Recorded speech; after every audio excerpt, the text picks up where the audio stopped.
Hi! Hello mga ka-cravings! I'm so excited to try here at Gogi Mani Buffet Korean Barbecue. By the way guys, dito lang sila sa Liviste Street, Makati City. At ang rate nila for lunch is 599 and for dinner naman is 649.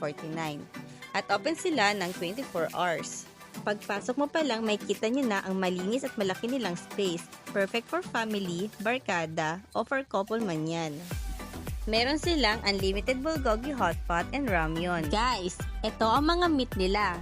Kita nyo naman, premium at high quality talaga. Unlimited lahat yan. At ito ang favorite ko, ang marinated beef nila. Super tender at juicy talaga. Kompleto rin sila sa side dish, drinks, and dessert. At meron na rin silang ready to eat para habang nagluluto kayo, pwede na kayong kumain.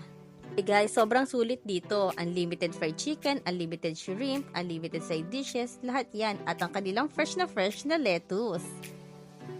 At nandito na nga tayo sa exciting part, ang pagluluto. Kainan na! Siyempre, hindi mo na kailangan tumayo. Lahat ng kailangan mo, nandito na. At isa to sa mga balik-balikan ko, ang kanilang buko pandan at coffee jelly. Ito lang yan sa Gogi Mani Buffet. Tara at tikman natin ang sarap ng iba't ibang international dishes from savory Korean barbecue to delicious dessert. Perfect for family bonding, barkada, hangouts, or date night.